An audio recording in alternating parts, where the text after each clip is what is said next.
My name is Maria, and I just started my journey to be a pro bono counselor.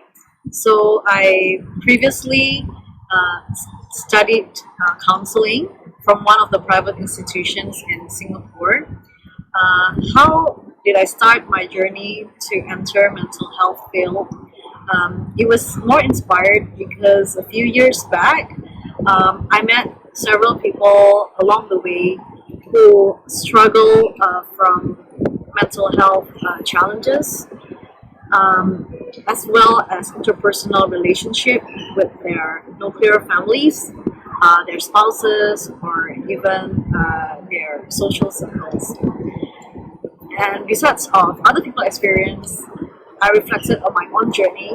I also did have my personal struggle with regards to managing or coping stress, my anxiety, as well on how to deal with intergenerational trauma. I guess all this little bittersweet in life led me to learn a little bit more about what is mental health, and that's how I finally decided to learn about counseling. And I realized that counseling has been a very amazing field because from counseling, right, I realized all the mistakes that we made, all the strength as well as limitations that we have as a person can be further processed for our healing as well as our growth as a person.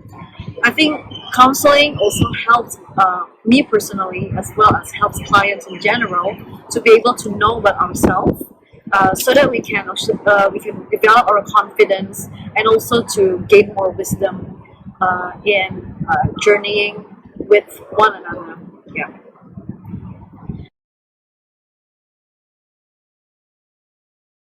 I think the first step towards recovery would be awareness. I think without being aware, we don't even know where to start. So, how to gain awareness? I guess it can be obtained from multiple resources. Um, when I reflected my journey, I noticed that social support becomes very important. I guess that if you have good friends, they will tell what's wrong with you. And I think we need a very solid, genuine people in order to tell us that we need help. And another thing, sometimes if we are lacking of social support and nobody tell us, so how can we gain awareness?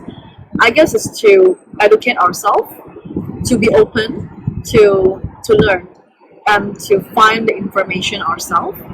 There are so many social media talking about mental health nowadays. Even the government in Singapore also try to stretch out more help in this area. So I guess that even the systemic environment in Singapore start to grow a very good level of awareness with regards to this issue. So I guess that the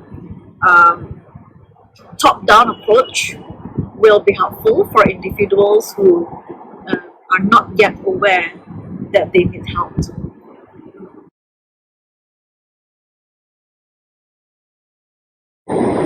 I guess that the disposition before we are able to reach the stage of awareness becomes very important. I think, as I said, we need to be open-minded. We need to be humble enough in order to acknowledge that we ourselves have our own limitations, and we need to actually adopt an outward mindset to learn how to improve.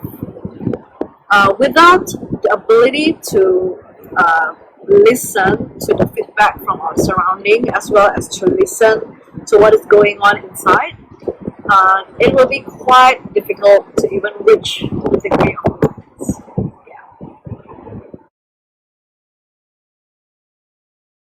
Yeah. I started my journey in 2019. That was the first time I pursued a postgrad diploma in counseling, and then I continued to pursue my master's degree, and I obtained it in 2022, I think.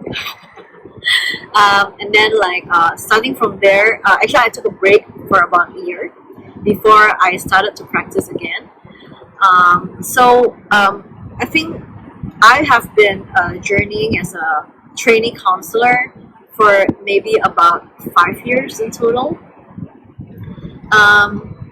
So when I reflected back during my practicum, um, I I realized that there were like variety of clientele that I ever had. Uh, so I ever helped clients, young adults, dealing with various stressors such as work stress, as well as relationship issues. Um, there were also some group of female clients who struggle with divorce, and so with parenting stress. And also recently, I started to work with youth and teenagers. I think the problems are slightly different from the adults. What I notice nowadays, I think teenagers they are faced with a lot of expectations externally from the society, which very much impact the way they see themselves, their self-esteem as well as self-image. And this is on top of some other perpetuating factors like academic stress and also family and friendship relationship. I guess that the theme of depression, anxiety, self-harm, and even suicide can come along the way. These are just the example of some symptoms that we see, but in counseling or in psychological intervention, what we would like to see is not what we see outside, but I guess we have to deal with the unspoken. So I think this is the challenge of uh, all the counselors and mental health therapists, social workers, as well as the caregivers, is that how we can try to understand the person from within. Yeah, so I guess this is this is like one of the um, one of the deep issues that I encounter along my practicum.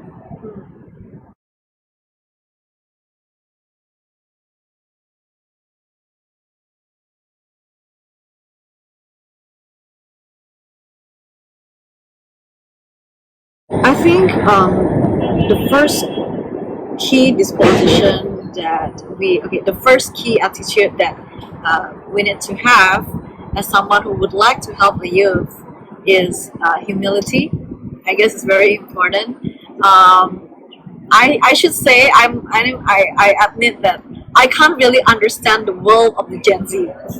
There are generational gaps here, and I acknowledge that. I'm not the best expert of what the Gen Zs understand, and I need their guidance sometimes to help me understand.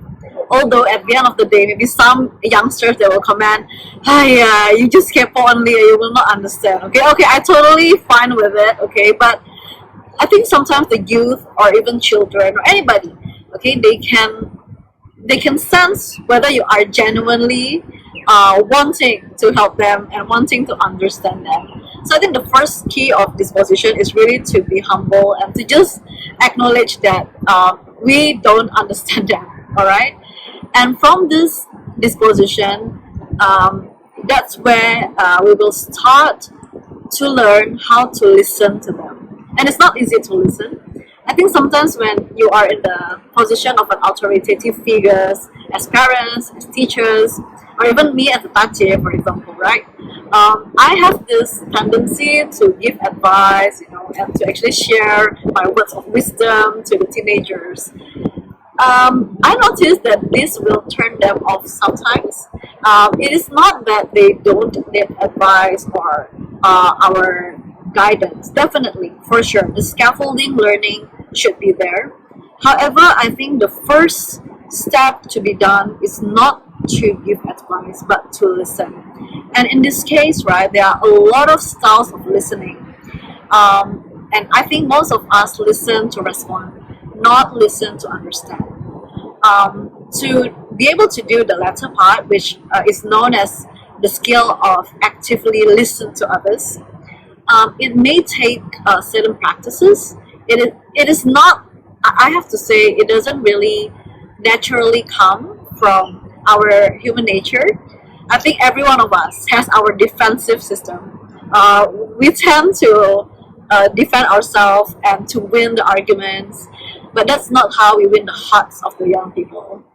I think actively listening to their aspirations, to their emotions, as well as to try to be in their shoes, to imagine how it feels like to be a young person, deal with a lot of homeworks, a lot of academic stresses, and you need to actually face a lot of like expectation from the outside on how people look at you, especially with their so-called vulnerability because of the social media exposure.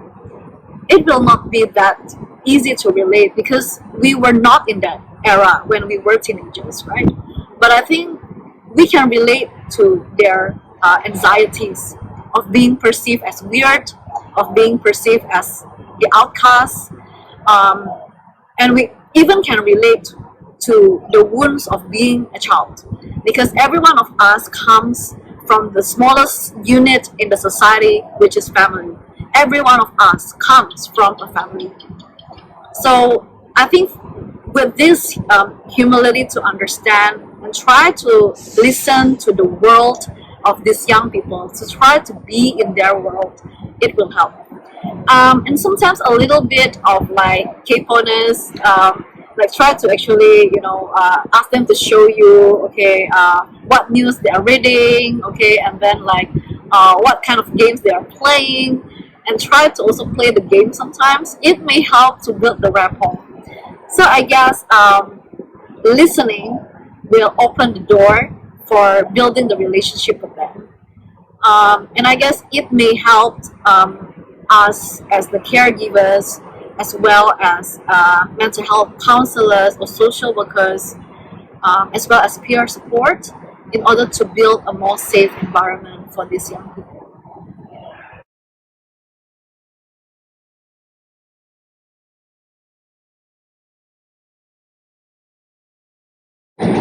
I have to affirm that I think Singapore government has really tried hard in order to set up a safe environment for the youth to be able to get mental health intervention and professional help.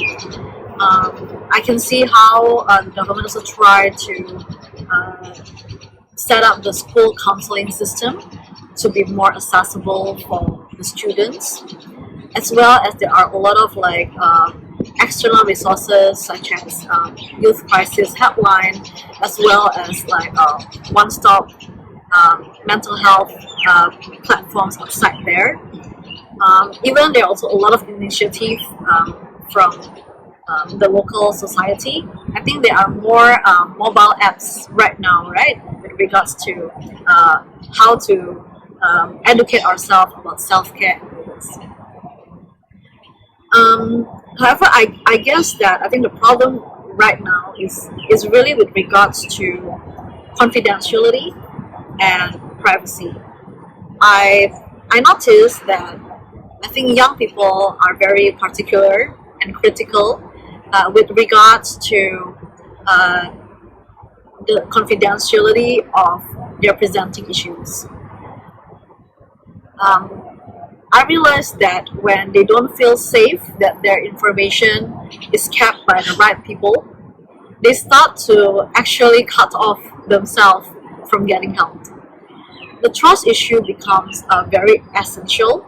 That's why I think in a lot of institutions, we have to work a lot more on how we deal with confidentiality terms and conditions, with how we handle our case note, for example, and how we also educate the youth on how this confidentiality rule is enacted in the practice.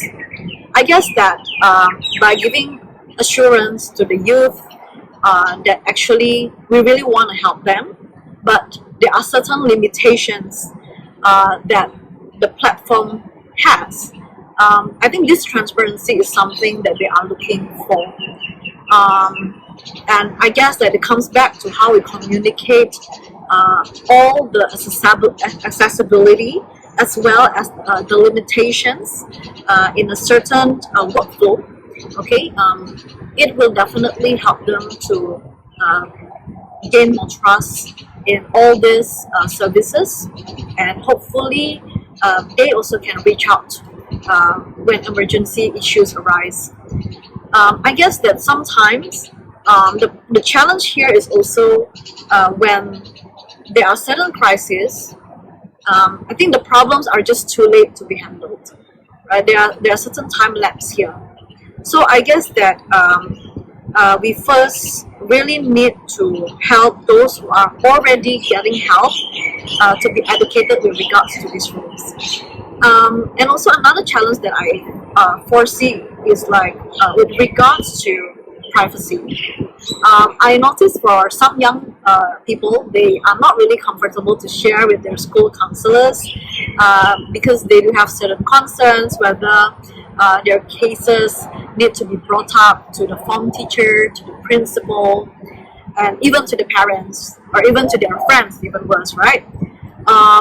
So that's why some of them prefer to actually approach private clinics in order to get help. But it also comes to the downside that sometimes not all clinics provide pro bono service.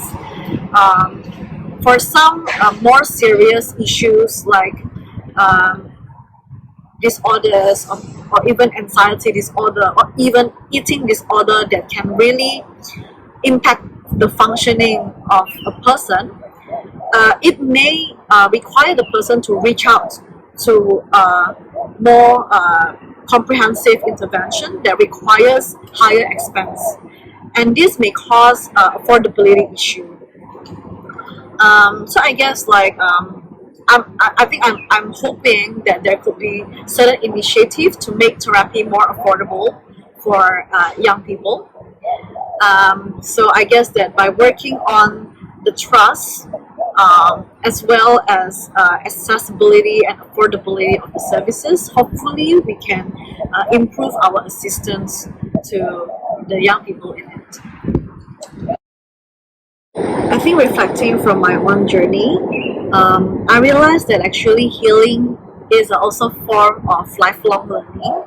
I think every one of us has our own inner wounds, and if we don't work on these inner wounds, they will manifest in a lot of issues.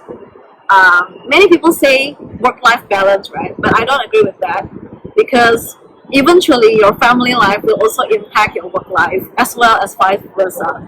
And these inner wounds can manifest in the way you supervise other people, you work with colleagues, how you actually handle your studies, how also you handle your like parenting as well as family life, caregiving.